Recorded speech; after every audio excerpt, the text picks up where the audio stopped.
Hello, viewer. It is my absolute joy to share this moment with you. I cannot tell you how much joy it brings me to channel the cards and to share with you things that bring me peace, and hopefully that will maybe bring you peace too. If take whatever resonates for you and leave the absolute rest. The joy for me is just in sharing this information and sharing this moment with you. So, welcome. Hopefully, I won't waffle on too long. And yeah, this is my very first reading, and so there'll be, it's definitely the first, but nevertheless, the joy is no less than what it is now. So let's go straight into the cards. The question that I asked, and this is what I'll do every Monday, the question will be, what messages, 3 messages, can bring peace from within this week for us? So what 3 ways can we bring inner peace to ourselves this week? I know there's energy outside and lots of things feel like it's going on, but the real trick and the real key that I have learnt is that the real peace comes from inside. So this is my offering to you, 3 ways in which we can find peace on the inside regardless of what's going on the outside, because we are autonomous, empowered beings living in a very exciting and dynamic time. So the first message for today is, if a cat curls round the moon. This is about letting go of codependent relationships and the value of interdependence.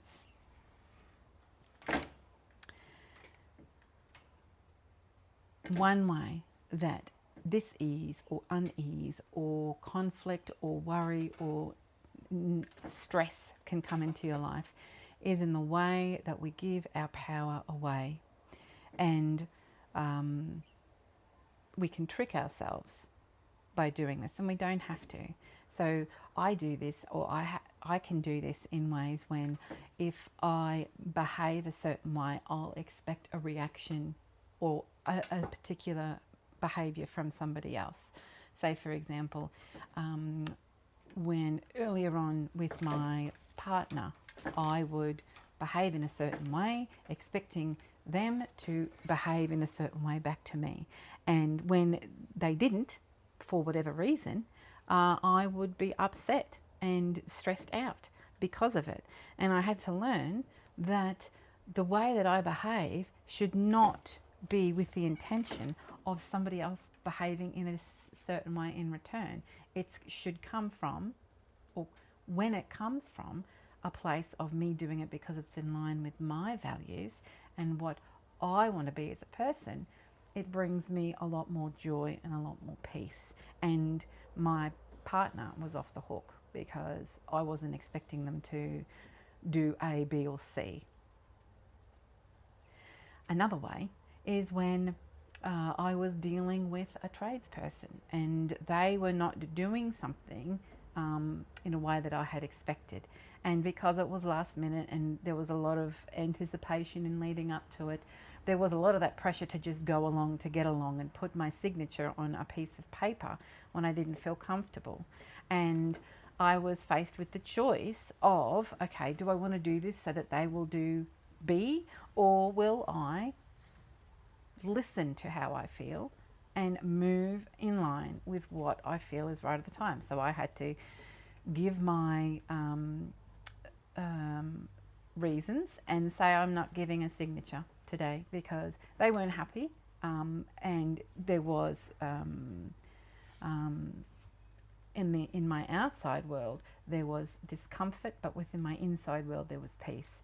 And that's the most important thing, because when we went our separate ways, I'm not living with the fact of I still have peace within myself. I don't have that feeling of stress or worry. No, I didn't like the conflict. No, I didn't like making it less than positive. But sometimes positive is in sticking to what you know is true for yourself and listening to those feelings on the inside as well. Another way that you can let go of that is with that I have experienced it, and the way that I understand it is with my children. When they don't behave in a way that I would like, and I'm not talking in extreme ways, I'm talking in the fact of, well, when I was young, I would never have done A, B, or C, or when my parent did this for me, I reacted in this way.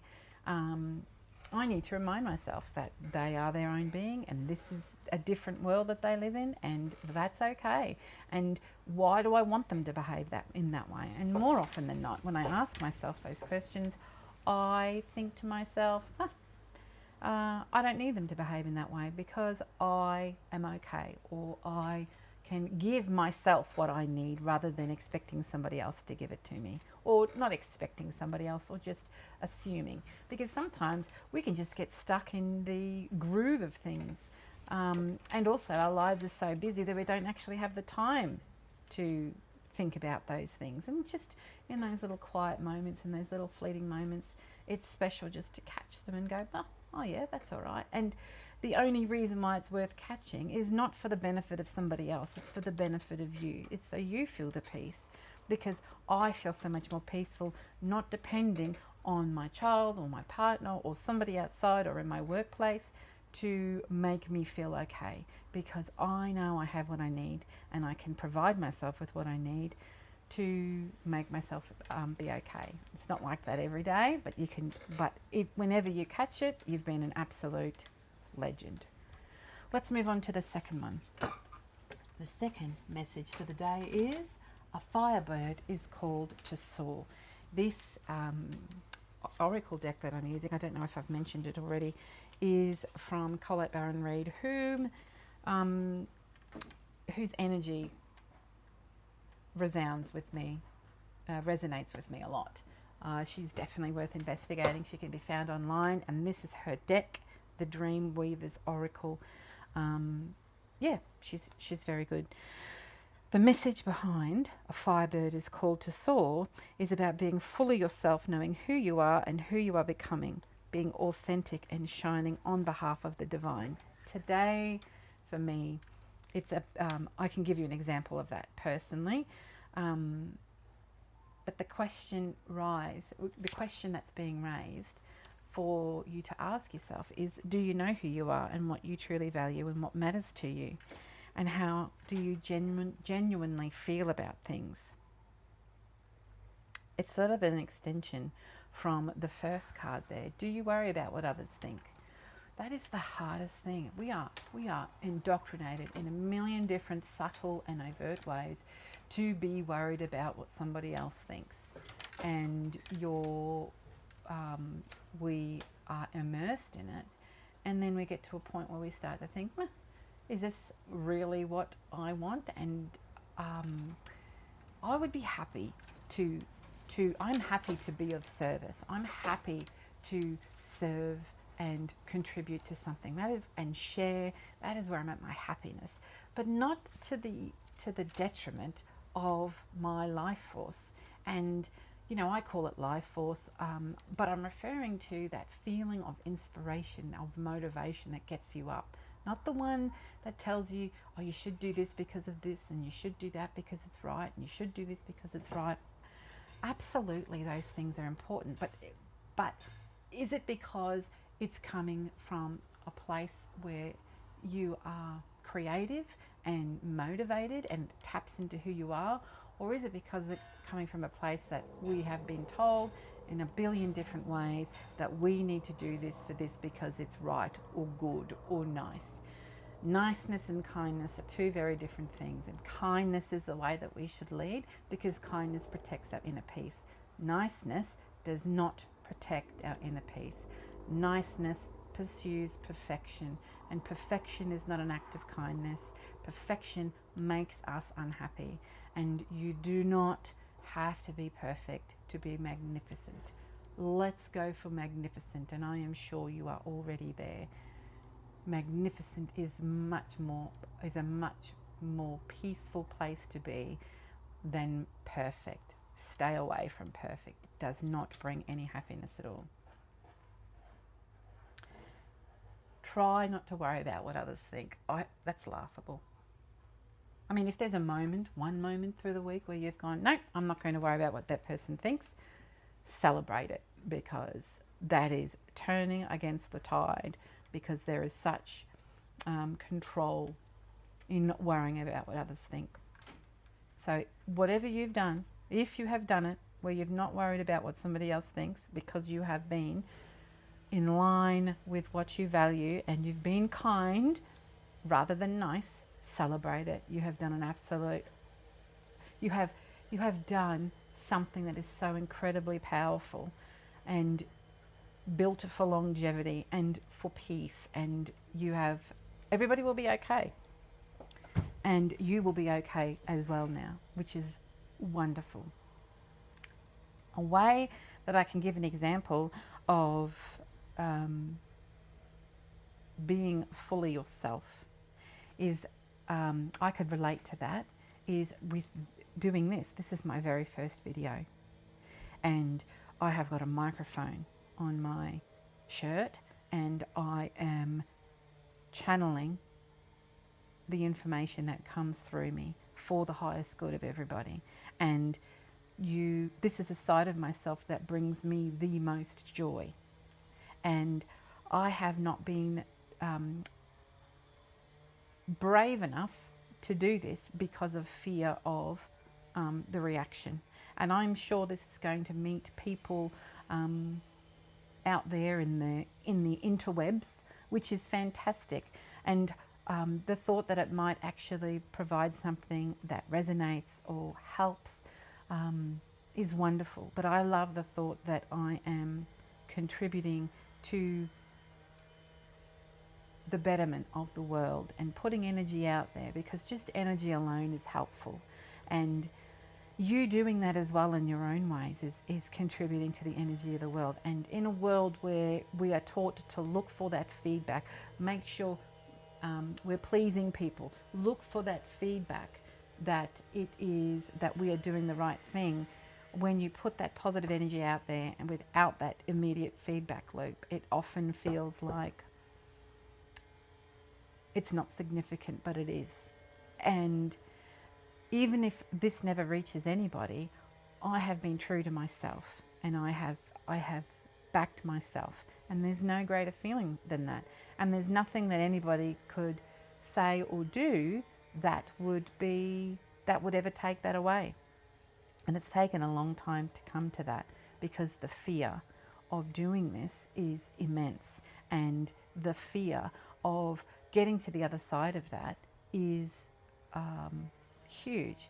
But I was listening to a channeling, or listening to Bashar, and Bashar is a collective of intergalactic beings that come through Daryl Anchor, and you can find him on YouTube.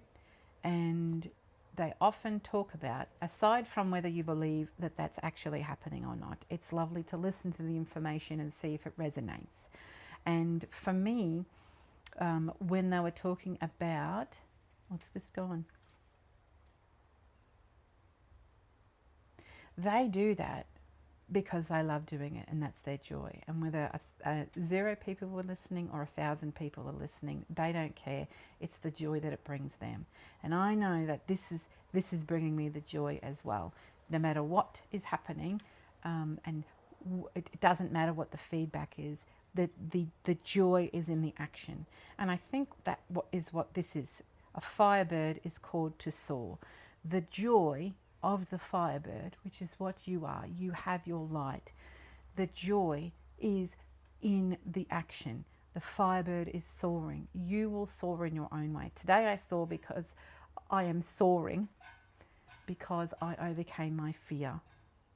I don't know whether I've overcome it. but I have let my fear take a back seat while I channel my joy in doing this and sharing the highest good and contributing to the good energy of the universe.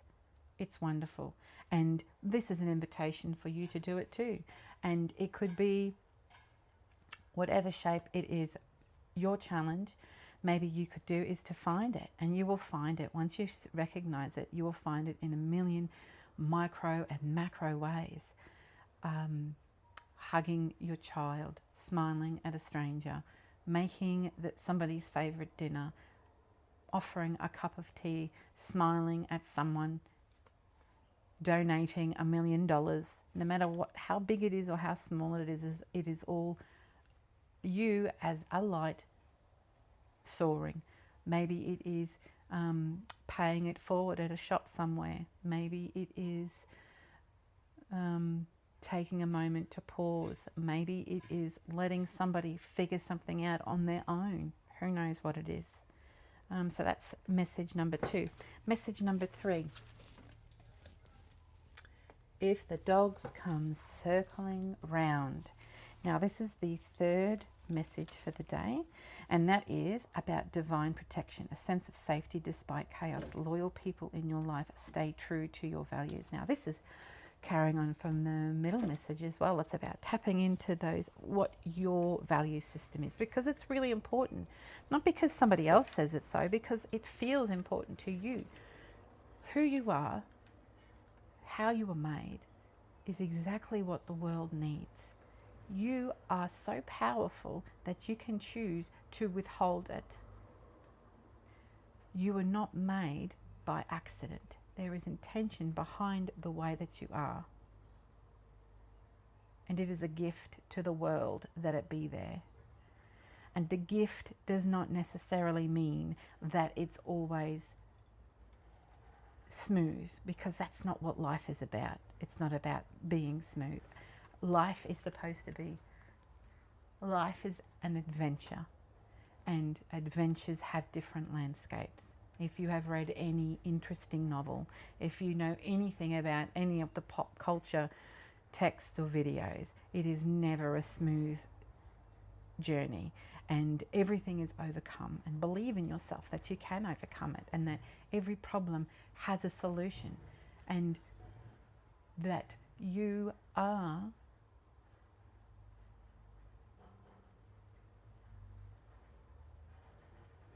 absolutely, recklessly, unabashedly, wholeheartedly, euphorically loved by the universe. And things that are happening for you are because you are loved. And you can choose to see it that way. And the metaphor that is coming to mind is the kite. The kite flies against the wind, and it lifts up into the air. Maybe you could see it, that the cord is you grounding yourself to who you are and what makes you you, and believing in yourself and holding on tight to that. And that string, that cord that leads to the kite is you. You are soaring, and the universe is the wind that lifts you up. So you hold on to who you are, and you keep yourself grounded. And you can keep yourself grounded by using the baby belly breath, or the breathe in for 4 seconds, hold it for 2 seconds, breathe out for 2 seconds. There are many different ways that you can ground yourself. You can walk on grass, spend time in nature. You can there are many different ways that you can do that. If you would like more suggestions, you can let me know in the comments that you would like some help, and I can look for them for you. And ground yourself and look up at the kite and know that that is you as well, and let the universe lift you, and enjoy it, and know and have faith in your grounding, and have faith in your self, and let you being grounded and the kite being lifted and the universe lifting you work together this week and find those things. It's all coming from within. So I hope that's helpful. If there's any questions, please put them below in the comments and I will be happy to answer them for you. Again, I really appreciate you spending this time. This has felt really good. Those messages that have come through are going to be things that I will be using this week as well. I will be posting something every Monday, Wednesday and Friday. That is my intention. Again, for the highest good for everybody and to help us find peace within ourselves. No matter what the week is, no matter what the day is, may this find you when it helps you the most. So thank you, everybody. I hope you have a fabulous week.